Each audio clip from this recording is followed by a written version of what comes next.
ఉన్నాడు. నేను చెప్తా ఉన్నాము, అల్లు అరవింద్ జాగ్రత్త, నువ్వు ఓన్లీ వేషాలు పగటి వేషాలు వేసుకొని మరి ఒక చెత్త సినిమా తీసినావు. అదే మన పుష్ప అంటే ఏంది, మన సామాజిక అంటే సమాజాన్ని బాగుపరిచే సినిమా, అది ఒక స్మగ్లర్ సినిమా. అది ఎర్రచందనం అమ్ముకోవడానికి నువ్వు చేసిన దందలను చూపించినావు. నువ్వు మా ముఖ్యమంత్రి మాట్లాడితే ఖబర్దార్, నువ్వు ఆంధ్రోడివి, ఆంధ్రోడ్లాగానే ఉండి ఇక్కడ బతకడానికి వచ్చినావు. నేను ఒక ఎమ్మెల్యేగా, రూలింగ్ పార్టీ ఎమ్మెల్యేగా మాట్లాడుతూ ఉన్నాను. ఇవాళ మీకు ఇచ్చిన గౌరవాన్ని ఉంచి ఇక్కడ వ్యాపారం చేసుకోండి, కానీ మా ముఖ్యమంత్రి గారి మీద మాట్లాడినా ఇంకేదో నీకు ఉన్నది ఏందా? నువ్వు పగటి వేషగాడివి, డబ్బులు ఖర్చు పెట్టి డబ్బులు సంపాదించుకునే వ్యాపారస్తుడి, నువ్వు ఈ సమాజానికి ఏం చేసావు? నీ గౌరవం ఇవ్వాలి. ఇవాళ చనిపోయిన వ్యక్తిని పరామర్శించే మీరు వ్యాపారం చేసుకొని బతకండి అంతే.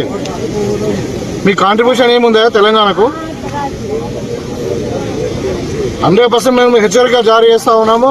ఇంకా మన ఇంటి ముంగట కొంతమంది వాళ్ళు జాయింట్ యాక్షన్ కమిటీ వాళ్ళు ఏదో చేసినట్టు, కానీ ఖచ్చితంగా ఇట్లనే ఇదే పద్ధతిగా మార్చుకోకుంటే తప్పదంగా కాంగ్రెస్ కూడా తెలంగాణలో మీ సినిమాలు కూడా ఆడేయం కొడుకు అని చెప్తా ఉన్నాం. ఒళ్ళు దగ్గర పెట్టుకొని మాట్లాడు. నువ్వు చేసింది ఏంటి? పర్మిషన్ లేకుండా థియేటర్కి పోయినావు. అక్కడ ఇంకా నేను చెప్తా ఉన్నా, నేను మా ముఖ్యమంత్రి గారు చెప్పలే, కానీ అక్కడ జరిగిన సంఘటన ఏం తెలుసా? అక్కడ తొక్కేసలాటలో వ్యక్తి చనిపోయింది, ఒక లేడీ. ఈయన పర్మిషన్ లేకుండా కార్ మీద జీప్ మీద ఎక్కి చేతులుపుకుంటూ పోతే అందరు దగ్గరకు వచ్చేసింది. దగ్గరకు వస్తే వాళ్ళ వీళ్ళు ఉంటారు కదా సెక్యూరిటీ, వాళ్ళందరూ కూడా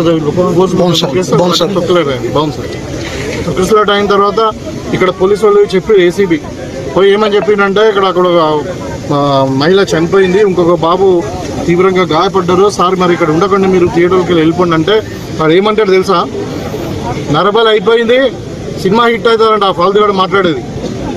మనకి అసలు మానవత్వం ఉందా విధవా?